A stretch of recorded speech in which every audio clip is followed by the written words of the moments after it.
Bonjour et bienvenue dans Pharmagomag. Le projet de PLFSS 2013 est donc aujourd'hui connu.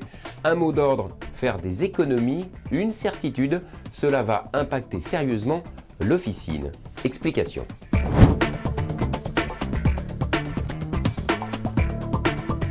L'officine et le pharmacien vont être mis à contribution pour une part très importante dans le cadre du projet de PLFSS 2013. Sur les 2,5 milliards d'euros d'économies demandées à l'assurance maladie, près d'1,5 milliard s'effectueront sur le médicament. Au programme, une baisse des prix sur les princeps, les génériques, mais aussi sur les dispositifs médicaux, avec un impact conséquent sur les revenus de l'officine. Les syndicats sont d'autant plus inquiets que la ministre de la Santé leur semble quelque peu distante des pharmaciens. Je crois qu'il est effectivement temps qu'il y ait une rencontre entre la profession et notre ministre de tutelle.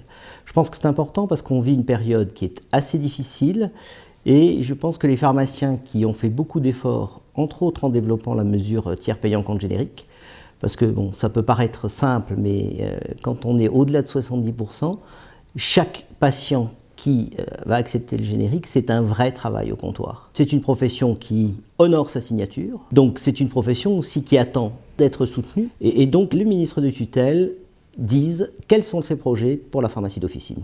Première chose, je vois que le médicament représente 15% à peu près des dépenses et qu'on demande aux pharmaciens de faire 50% des économies, donc il y a une distorsion, c'est certain. Deuxièmement, je pense que le pharmacien, l'année dernière, a déjà fait un très bel effort et a bien participé aux économies de santé. Et je pense que c'est un mauvais signal qui est envoyé par l'État. Un PLFSS aussi déséquilibré, concentré sur le médicament et les dispositifs médicaux, avec un impact direct sur la marge des pharmaciens, à hauteur de 60% de l'effort qui est porté uniquement sur ces deux postes, c'est quelque chose qui n'est pas acceptable, surtout que c'est depuis 5 ans que la concentration des efforts porte sur ce poste médicament. Et personne ne comptabilise jamais ce que coûte à la profession de pharmacien les efforts portés sur le médicament. On est les plus maltraités dans cette affaire. Et moi, je trouve ça particulièrement injuste. Honoraires de dispensation, rémunération sur objectif, accompagnement des patients chroniques, la rémunération à la marge du médicament s'efface progressivement. La seule perspective qu'il y a, c'est effectivement d'aller à la rémunération mixte qui a été négociée dans notre cadre conventionnel et pour laquelle la Fédération défend très clairement, pour l'année 2013, d'avoir 12,5% d'honoraires.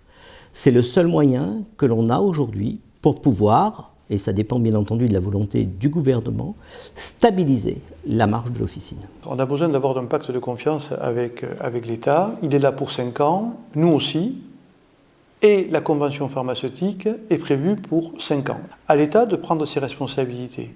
Est-ce qu'ils ont besoin des pharmaciens demain? Il faut qu'ils nous répondent. Ils peuvent nous répondre non, mais au moins on saura où on en est. Là, aujourd'hui, on n'a pas de réponse. Est-ce que j'ai besoin de ce réseau? Qu'est-ce que j'attends de ce réseau?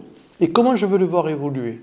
Je n'ai pas de réponse aujourd'hui, à part des chiffres du style « si on en tuait 10%, ça irait mieux ». Non, c'est pas sérieux, c'est pas comme ça qu'on peut raisonner. Donc moi, j'attends un engagement politique, au vrai sens du terme, de la part des pouvoirs publics, en me disant « voilà ce que je veux, et voilà les moyens que je vous donne pour y arriver, et voilà le rythme ». Et les prochains mois vont être une véritable période charnière. L'année 2012, qui est une année de transition dans laquelle ne s'applique pas encore la nouvelle rémunération, malgré les baisses fortes, c'est le dispositif générique qui va permettre de passer cette année intermédiaire. Mais ce dispositif générique ne peut marcher que transitoirement, c'est-à-dire que nous avons une vraie obligation de trouver les nouveaux équilibres et de déterminer avec l'État les nouveaux équilibres pour l'année 2013 et les années à venir. C'est bien la diminution des marges au travers du médicament qui doit être compensée pour nous par les honoraires. C'est un complément, je pense, pour la pharmacie. Ça ne doit pas être une substitution. L'UNPF pense que les honoraires sont quand même dangereux. Pour une raison très simple, c'est que l'honoraire, comme on le sait, il a tendance à ne pas être réévalué. Et que finalement, on voit ce qui se passe en Allemagne et c'est pas toujours un succès total. Je pense que c'est aussi un modèle économique qui est en train de changer. Et il ne change pas, moi je le dis souvent aux pharmaciens, il ne change pas que pour les pharmaciens. Et si on va vers de nouvelles missions rémunérées à l'honoraire, donc un schéma qui est complètement différent de celui qu'on connaît, on peut toujours dire j'ai envie de vendre ou j'ai envie de proposer telle ou telle prestation. Il faudra valider déjà que les clients aient envie de l'acheter. Et pour les pharmaciens, qui plus est, pour les professions de santé, que le client est solvable. Et la solvabilité du client, elle est quand même essentiellement liée, je pense, enfin, de mon point de vue, à un système de remboursement.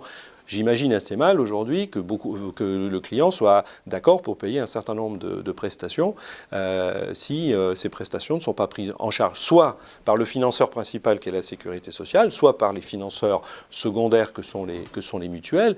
Fût-ce ce type de prestations très intéressantes pour les patients, même si c'est... Mais il faut très clairement que le modèle économique soit solvabilisé, ce nouveau modèle économique basé par construction sur l'honoraire et sur une prestation de type acte ou mission nouvelle, on va appeler ça comme ça, il faut que ça soit solvabilisé, sinon forcément il y aura un souci. Ce qui nous intéresse, c'est quelle enveloppe je mets à la disposition des pharmaciens et pendant combien de temps je mets cette enveloppe en place pour que cette réforme soit réussie et que ces pharmaciens soient capables de répondre aux attentes des patients. Parmi les questions en suspens, celle de savoir si le nouveau modèle économique correspond à la grande diversité des profils de pharmacie présentes sur le territoire. La limite de ce modèle économique, c'est comment on va pouvoir, mais je crois que tout le monde en est conscient, comment on va pouvoir le modéliser sur toutes les officines. Et le retour que j'ai, moi, de nos clients, c'est qu'il y a certains clients qui disent « Oui, bah pour moi, j'ai fait mes calculs, ça serait plutôt intéressant parce qu'effectivement, j'ai plutôt une clientèle de patients chroniques, des diabétiques, des gens qui prennent des anticoagulants pour prendre ces typologies de missions dont on parle. Et puis, il y en a d'autres qui disent « Moi, ça ne peut pas s'insérer dans mon processus. Moi, j'ai une clientèle qui est pressée, j'ai une clientèle qui n'a pas le temps de patienter. Et ceux-là, effectivement, sont légitimement inquiets. Donc après, il va falloir mettre des modélisations, des curseurs, et ça, c'est beaucoup plus compliqué. Autre point important, les entretiens pharmaceutiques pour lesquels peu de pharmaciens sont formés. Apprendre à non plus être en vis-à-vis du patient au niveau du comptoir, mais à faire un entretien dans un lieu de confidentialité. C'est quelque chose qui va prendre un petit peu de temps, qui va nécessiter un petit apprentissage, effectivement.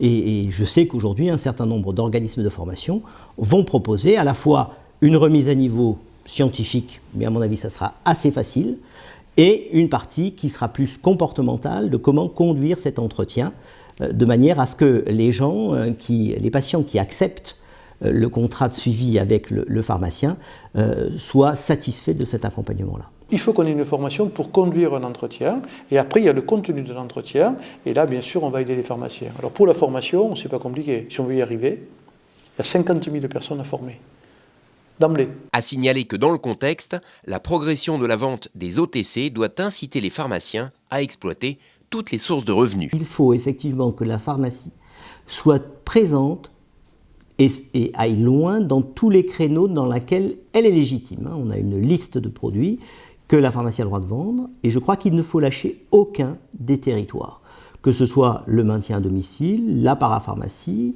tout ce qui est complément alimentaire. Et je crois qu'il faut aller chercher en permanence et se développer là-dessus. Alors la médication officinale nécessite aujourd'hui une véritable stratégie de développement. C'est un premier recours, en première intention, plutôt chez le pharmacien quand on a un rhume, plutôt que d'aller dans une consultation où on va perdre beaucoup de temps juste pour avoir quelques médicaments remboursés. Je pense que ce n'est pas une bonne organisation du système de soins. Et moi j'invite les complémentaires santé à bien réfléchir à leur offre de prise en charge de leurs contrats complémentaires. Le dentaire, c'est bien. Les dépassements d'honoraires, c'est bien. L'optique, c'est bien. Mais la médication officinale, celle qui est conseillée par le pharmacien, inscrite dans le dossier pharmaceutique, enregistrée dans l'historique du patient, est une stratégie peu coûteuse, mais qui peut faire beaucoup d'économies et apporter une vraie attente aux patients. Au niveau du calendrier, le PLFSS définitif est attendu pour le mois de décembre. D'ici là, représentations syndicales, ministères et assemblées vont devoir trouver une version qui mécontente le moins possible.